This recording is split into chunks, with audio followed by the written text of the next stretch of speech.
வணக்கம்.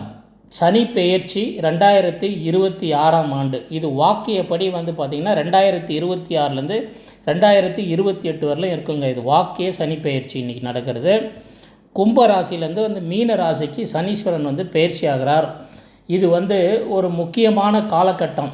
ஏன்னு கேட்டிங்கன்னா, காலபுருஷ தத்துவத்துக்கு 12ஆம் இடமான மீன ராசியான நீர் ராசிக்கு சனீஸ்வரன் கும்பராசியிலேருந்து பெயர்ச்சி ஆகிறார். இது ஒரு முக்கியமான விஷயமாக கருதப்படுது. இது ஏன்னு சொல்லி டீட்டெயிலாக பார்த்துடுவோம். அப்படியும் உங்கள் ராசிக்கு எப்படி இருக்கும் அப்படின்றத இந்த இதிலேயே வந்துடும். 3 விஷயமாக பிரித்து சொல்கிறேன். சப்ஸ்கிரைப் பண்ணி தொடர்ந்து பாருங்கள். இது 2.5 வருஷத்துக்கு ரொம்ப முக்கியமான விஷயமாக கருதுறதால சும்மா அப்படி தட்டி விட்டுட்டு போயிடாதீங்க. சப்ஸ்கிரைப் பண்ணி தொடர்ந்து பாருங்கள். ஃபஸ்ட்டு பொதுவாக உலகத்துக்கு எப்படி இருக்குன்னு பார்த்தீங்கன்னா, மீன ராசி காலபுருஷ தத்துவத்துக்கு ஒரு விரயஸ்தானத்தில் வரும், 12ஆம் இடத்துல வரும். அந்த இடத்துல சனீஸ்வரன் போகும்போது என்ன நடக்கும், அதை மோட்சஸ்தானமும் சொல்லுவாங்க. ஆனால் அது ஒரு நீர் ராசியாக இருக்கிறதால உலகத்தில் ஒரு பெரிய ஸ்திரத்தன்மை இருக்காதுங்க. சனீஸ்வரன் ஆல்ரெடி உள்ளே போகும்போது உலகத்தில் பெரிய பிரச்சனைகள்லாம் வரும். ஏன்னா சனீஸ்வரன் ஒரு நீதிமான். அவர் கண்டிப்பாக ரொம்ப நாள் பொறுத்து இருந்தவங்க கூட சும்மா இருக்க மாட்டாங்க. இப்போ ரொம்ப நாளாக யார்கிட்டையாவது பிரச்சனை பண்ணிகிட்டு இருந்தோம், அவங்க நல்லவங்க அப்படி இருந்தாக்கா நம்மளை பிரச்சனை பண்ணிகிட்டு இருந்தால் இப்போ அவங்களுக்கு கண்டிப்பாக அடி விழும். உங்களை யாருனா பிரச்சனை பண்ணிகிட்டு இருந்தாங்க, இவ்வளோ நாளாக நீங்கள் அமைதியாகவே இருந்தீங்கன்னா இப்போ அவங்களுக்கு கண்டிப்பாக அடி விழும். இது உலக லெவலில் நடக்குங்க. எல்லா நாடுகளும் பொருந்தும்.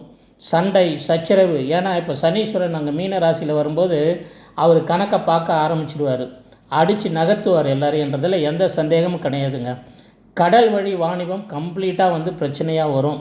சரியா? அதை ஏன்னா மீன ராசியில் போகும்போது தங்கம் விலை ஏற்ற இறக்கத்தோடு தான் இருக்கும் இந்த 2.5 வருஷம். அதில் எந்த பிரச்சனையும் கிடையாது. அதில் நீங்கள் கம்மியாக இருக்கும்போது எதனா வாங்கணுன்னா வாங்கிக்கங்க. அதே மாதிரி பெரிய பெரிய தலைவர்களுக்கெல்லாம் பிரச்சனை வருங்க. அதில் எந்த சந்தேகமும் கிடையாது. அதே மாதிரி ஐரோப்பா, ஆசியா இந்த மாதிரி இடத்துல இருக்க பெரிய பெரிய தலைவர்களுக்கெல்லாம் யாராவது அதர்மம் பண்ணியிருந்தாங்கன்னு வச்சுங்களேன், இந்த டைமில் அவங்களுக்கு சரியான ஒரு பாடம் கிடைக்கும். மற்ற நாடுகள் ஒரு நாடை கட்டி போடணும் அப்படின்னு நினச்சாக்கா முடியாது. இந்த டைமில் சனீஸ்வர பகவான் அதுக்கான தீர்ப்புகளை கண்டிப்பாக கொடுப்பாரு.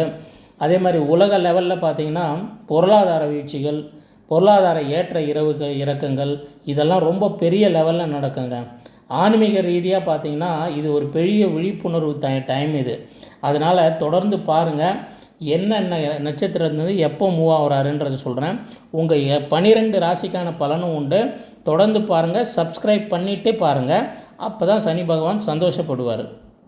சனி பகவான் சொந்த நட்சத்திரமான பூரட்டாதி 2ஆம் பாதத்திலேருந்து மீன ராசிக்கு மூவ் ஆகி போகிறாருங்க. இது ரொம்ப முக்கியமான விஷயம். இந்த நட்சத்திரத்தில் அவர் ட்ராவல் பண்ணும்போது அவரோட பலனை ரொம்ப முழுசாக தருவார். ஏன்னா இது வாக்கிய பஞ்சாங்கம். வாக்கிய பஞ்சாங்கம் படி சொல்லும்போது அதுக்கு தகுந்த மாதிரி பலன்கள் நடக்கும். இந்த சஞ்சாரம் பார்த்திங்கன்னா உங்களுக்கு தொடர்ந்து ரேவதி நட்சத்திரத்துக்கு போகிற வரலும், அதாவது மே 17, 2026 வரலும் புரட்டாதி நட்சத்திரத்தில் ட்ராவல் பண்ணுவார். அப்புறமா தான் ரேவதி நட்சத்திரத்துக்கு போவார். சரிங்களா? இந்த மாதிரி நட்சத்திரங்கள் மாறி மாறி போயிட்டுருப்பார் மீனராசிக்குள்ளேயே. அதிசாரமும் உண்டு. அந்த டீட்டெயிலையும் உங்களுக்கு சொல்கிறேன் நான். 2027 ஜூனில் அதிசாரமாகி முன்னாடி மேஷ ராசிக்கு போயிட்டு திரும்ப ரிட்டன் வந்துடுவார். வந்துட்டு அங்கேயே இருப்பார். இந்த மாதிரி டோட்டலாக பார்த்திங்கன்னா ஒரு 719 நாள் அங்கே இருக்க போகிறார் மீன ராசியில். இதற்கான டீட்டெயில் பலனை இப்போ பார்த்துருவோம். ஒவ்வொரு ராசிக்கும் தொடர்ந்து பார்ப்போம். கண்டினியூவாக பாருங்கள். சரி, எந்தெந்த ராசிக்கு எப்படி இருக்கும், எந்த ராசிக்கு நல்லா இருக்கும், எந்த ராசி கொஞ்சம் சுமாராக இருக்கும், உஷாராக இருக்கணும், எந்த ராசி பலனை அதிகரிச்சுக்கணும் கஷ்ட காலத்தில் அப்படின்னு, இது பயப்பட வேண்டியதே கிடையாதுங்க. இது ஒரு 30 வருஷத்துக்கு ஒரு தடவை பயிற்சி ஆகிற ஒரு விஷயம். வாழ்க்கையில் 3 சனி 4 சனியை பார்ப்பாங்க எல்லாருமே. 120 வயசு ஆயுட்காலம்னு குறிச்சிருக்காங்க. அப்போனா 4 3 12 4 வாட்டி சனீஸ்வரன் போனால் 120 வருஷம். அதை தான் வச்சு குறிக்கிறாங்க. ஏன்னா ஆயுளுக்கு உடையவர் சனீஸ்வர பகவான். அதனால் உடம்பு முடியாதவங்க என்ன பண்ணணும், எல்லாமே பரிகாரங்கள் நம்ம மாத பலனில் வந்துட்டுருக்கோம். அதனால் சப்ஸ்கிரைப் பண்ணி தொடர்ந்து பாருங்கள். ஃபஸ்ட்டு இந்த டைமில் யார் யாருக்கெல்லாம் நல்லாயிருக்கும் இந்த சனி பயிற்சின்னு பார்த்தீங்கன்னா, ரிஷப ராசிக்கு நல்லா இருக்குங்க. அதில் எந்த சந்தேகமும் கிடையாது. துலாம் ராசி, மகர ராசி, இந்த 3 ராசிகள் ஒரு நல்ல காலமாக இருக்கும் இந்த டைம், இந்த சனி பயிற்சி. ஏன்னா கடந்த காலத்தில் வந்து பார்த்திங்கன்னா போராட்டங்கள் அனைத்தும் வந்து இப்போ அவங்களுக்கு இருந்த முடிவு வருவாங்க. இந்த 3 ராசிக்கு வந்து சனீஸ்வரனால் ஓரளவுக்கு நல்ல சாதகமான பலன் கிடைக்கும், அதில் எந்த சந்தேகமும் இல்லை. அதே டைமில் மற்ற கிரகங்களோட சேர்க்கையும் நம்ம பார்க்கணும். சனீஸ்வரனை தனியாக பார்க்கும்போது இந்த 3 ராசிக்கு கொஞ்சம் நல்லா இருக்குன்றது வந்து என்னுடைய கருத்துங்க. அடுத்தபடியாக வந்து ஒரு நல்ல நிலைமைக்கு இருக்கக்கூடிய ராசின்னு பார்த்திங்கன்னா மேஷம், மிதுனம், கடகம், தனுசு இந்த ராசிங்களுக்கு ஓரளவுக்கு சுமாராக இருக்குங்க. கடுமையான உழைப்பு இருக்கும். இந்த 4 ராசிகளுக்கு பலன்னா வந்து சனீஸ்வரன் உழைக்க வைப்பார், வேறு ஒன்றும் கிடையாதுங்க. ஏன்னா மேஷ ராசிக்கு வந்து ஆல்ரெடி தொடங்கிடுறாரு இல்லையா, 7.5 சனி தொடங்கிடுறாங்க. அதனால் அவங்களுக்கு வந்து உழைப்பை கொடுப்பாரு, நல்லா உழைக்க வைப்பார். இந்த டைமில் உழைக்காமல் ஏதாவது பிரச்சனை பண்ணிக்கிட்டு இருந்தாங்கன்னு வச்சுங்க, அடுத்து ஜென்மத்தில் வரும்போது போட்டு தள்ளிடுவார். இதுதாங்க சனீஸ்வரன் வந்து ஒரு நல்ல கிரகம்தான். நல்லது செய்கிறவங்க கரெக்டாக இருக்கிறவங்களுக்கு பிரச்சனைகள் கம்மியாக இருக்கும். அவர் வந்து காலபுருஷ தத்துவத்துப்படி பார்த்திங்கன்னா கணக்கை தீர்க்கிறவர் அவர், அவ்வளோதான்.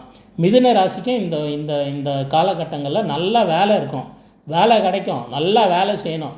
வேலையில் எதுவும் தில்லுமுள்ளு பண்ணக்கூடாது, கரெக்டாக இருக்கணும், ஆனஸ்ட்டாக இருக்கணும், ஸ்ட்ரெயிட் ஃபார்வர்டாக இருக்கிற எல்லா நேயர்களுக்கும் நம்ம நேயர்களுக்கும் நல்லபடியாக இருக்கும்.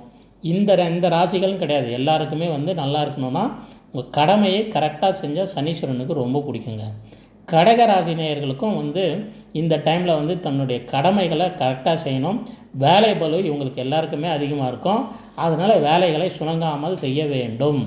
அதே மாதிரி தனுசு ராசி நேயர்களுக்கும் வந்து இந்த 4 ராசி யாருன்னா மேஷம், மிதுனம், கடகம், தனுசு இந்த ராசியில் இருக்கிற எல்லாருக்கும் வந்து கடுமையான உழைப்புங்க.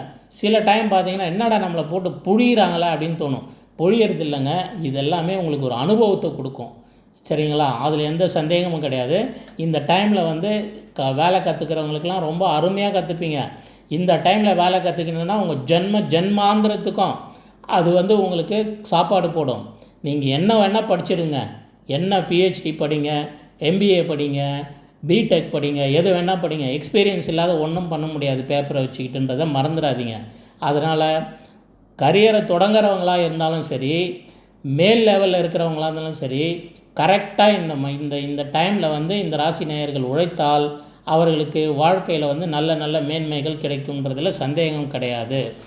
உடம்பு விஷயத்தில் மட்டும் கொஞ்சம் பார்த்துக்கணும். வேலை அதிகமானால் என்ன ஆகும், உடம்பை பார்த்துக்கலன்னா என்ன ஆகும், உடம்பு தேஞ்சு போயிடும் இல்லையா, உடம்புல பிரச்சனை வந்துடும். அதனால் உடம்பை மட்டும் கொஞ்சம் ஜாக்கிரதையாக பார்த்துங்க. மாத பலனை தொடர்ந்து பாருங்கள், நம்ம சேனலில் சப்ஸ்கிரைப் பண்ணிவிட்டு பாருங்கள். அதில் பரிகாரங்களோட ஒவ்வொரு மாதத்துக்கும் ஒரு 10 நிமிஷம் பார்த்து மாதத்தை பிளான் பண்ணிங்க. எதையோ பார்க்குறீங்க, எதுக்கோ டைமை வேஸ்ட் பண்ணுறீங்க. உங்களுடைய வருங்காலத்தை பார்த்து பயனடைகிறதுக்கு சப்ஸ்கிரைப் பண்ணி பாருங்கள். அடுத்து யாருக்கெல்லாம் பலன் கிடைக்கும்னு பார்ப்போம். அடுத்த ராசிகள் பார்த்திங்கன்னா அடுத்த லெவலில் இருக்கிறவங்க பார்த்திங்கன்னா சிம்மம், கன்னி, விருச்சிகம், கும்பம் இந்த 4 ராசிக்கு வந்து பார்த்திங்கன்னா ஓரளவுக்கு நல்லாவே இருக்குங்க. ஏன்னா கும்ப ராசிக்கு 7.5 சனி நடக்குது, சிம்ம ராசிக்கு அஷ்டம சனி நடக்குது. அவங்க ஆல்ரெடி லெசன் லேர்ன் பண்ணியிருப்பாங்க, பாடம் கற்றுட்ருப்பாங்க. கற்றுக்காதவங்களும் விருச்சிக ராசி அடி வாங்கினாங்க அப்போ சனீஸ்வரன் வரும்போது. அதனால் இவங்க எல்லாருக்குமே வந்து பார்த்திங்கன்னா ஓரளவுக்கு இனிமேல் வந்து பாடம் கற்றுக்கிறதுனால இனிமேல் வந்து சரியாக தான் போயிட்டுருப்பாங்கன்றது என்னோடய நம்பிக்கை. பொதுவாகவே சிம்ம ராசி, இந்த கன்னி ராசி, விருச்சிக ராசி, கும்பராசி இவங்கெல்லாம் வந்து கொஞ்சம் கர்மாவை கரெக்டாக பண்ணக்கூடியவங்க தான். கொஞ்சம் கடவுளுக்கெல்லாம் பயப்படுவாங்க. ஸோ அதனால் இவங்களுக்கு ஒரு நல்ல நிலமை வரும்ன்றது வந்து எந்த நம்பிக்கையை நீங்கள் வந்து அதில் சந்தேகப்பட வேணாம். தைரியமாக இருங்க, ஒரு கவலை உங்களுக்கு வேண்டாம். ஒரே சில விஷயங்கள் மட்டும் கொஞ்சம் எச்சரிக்கையாக இருக்க வேண்டியது அவசியங்க. யாரையும் நம்பாதீங்க. உங்கள் வேலையை நீங்கள் கரெக்டாக செய்யுங்க. உங்கள் வேலையை தடுக்கிறதுக்குன்னு 4 பேர் உங்கள் கூட சுற்றிட்டு இருப்பாங்க, அதெல்லாம் வந்து கேட்காதீங்க. குடும்பத்தில் ஒரு அனுசரணையாக போங்க. சண்டை சச்சரவுகள் வரதான் செய்யும், இந்த டைமில் உஷாராக இருக்கணும். ஆனால் என்ன பண்ணணும், நம்ம அனுசரித்து போகணும். இந்த உலகத்தில் எப்போவுமேவா இருக்க போகிறோம் இல்லை, கொஞ்சம் காலம் வாழ்ந்துட்டு எல்லாரும் போயிட போகிறோம். எதுக்கு சண்டை சச்சரவு பிரச்சனை, எல்லாத்தையும் அனுசரிச்சுட்டு போங்க. காதில் வாங்கி இந்த காதில் விடுங்க, நல்ல விஷயத்த காதில் வாங்கி தலையில் விடுங்க. இப்படி பண்ணிட்டு போங்க. இந்த சனீஸ்வரன் உங்களை ஒன்றுமே பண்ண மாட்டார், சரிங்களா? சிம்மராசி நேயர்களுக்கு அஷ்டம சனி நடக்குது. நீங்கள் வந்து ரொம்ப அஷ்டம சனியில் உங்களுக்கு வந்து அஷ்டம சனி நடந்துகிட்ருக்கு. கரெக்டு, அஷ்டம சனி நடந்துகிட்ருக்கு. கும்பராசிக்காரங்களுக்கு பார்த்திங்கன்னா இப்போ 7.5 சனி நடந்துகிட்ருக்கு இல்லையா, அதனால் நீங்கள் ஒன்றும் கவலைலாம் படாதீங்க, தைரியமாக இருங்கள். மற்ற கிரகங்களையும் வச்சு தான் பலன் பார்க்கணும். சனீஸ்வரனை இப்போ உங்களுக்கு பொது பலன், இது ஒரு பொது பலன். பொதுவாக பார்த்திங்கன்னா இதுதான், இப்படி தான் இருக்கும். ஆனால் அதுக்கு அடுத்து நம்ம பார்க்கணும் அப்படின்னாக்கா அடுத்த லெவலில் பார்க்கணும். அதை நம்ம மற்ற கிரகங்களையும் சேர்த்து வச்சு பார்க்கணும்.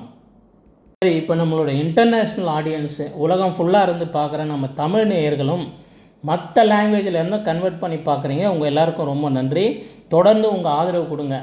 இந்த சனி பயிற்சியால் எல்லா ராசிக்காரங்களுக்கும் நான் பொதுவாக சொல்கிற ஒரு விஷயம், சனீஸ்வரனுக்கு பொறுமையாக இருக்கணுங்க. இப்போ நான் சொன்ன ராசிகள்லாம் 7.5 சனி நடக்கிறவங்க, அஷ்டம சனி நடக்கிறவங்க, அதாஷ்டம சனி நடக்கிறவங்க, சனியோட பார்வை வாங்குறவங்க, இவங்களுக்கெல்லாம் மாத ராசி பலனில் எல்லாமே வந்துட்டுருக்கு. சப்ஸ்கிரைப் பண்ணி பாருங்கள். பொறுமையாக இருங்க. எந்த பிரச்சனை வந்தாலும் பொறுமை ரொம்ப முக்கியம். அது இருந்தாலே உங்களுக்கு சனீஸ்வரன் எந்த பிரச்சனையும் பண்ண மாட்டார். ஹார்ட் ஒர்க் பண்ணுங்கள். அதே டைமில் உங்கள் உடம்பை பார்த்துங்க. இதுதான் நான் நம்மளுடைய இன்டர்நேஷ்னல் ஆடியன்ஸுக்கு குறிப்பாக சொல்கிறது. நம்ம இந்தியாவில் மாதிரி எல்லா விஷயமும் நடக்காது. அங்கே நம்ம அதிகமாகவே உழைக்கிறோம். வெளிநாட்டில் எப்படி உழைப்பு இருக்குன்றது எனக்கு ரொம்ப நல்லா தெரியும். இங்கே 2 பேர் பண்ணுறத அங்கே பார்த்திங்கன்னா ஒரு ஆள் செய்ய வைப்பாங்க. அதனால் உங்கள் கஷ்டங்கள்லாம் எனக்கு புரியுது. பொறுமையாக இருங்க. உடம்பை ஆரோக்கியமாக வச்சுங்க. எக்ஸசைஸ் பண்ணுங்கள். உடற்பயிற்சி சனி பகவானுக்கு ரொம்ப பிடிக்கும்.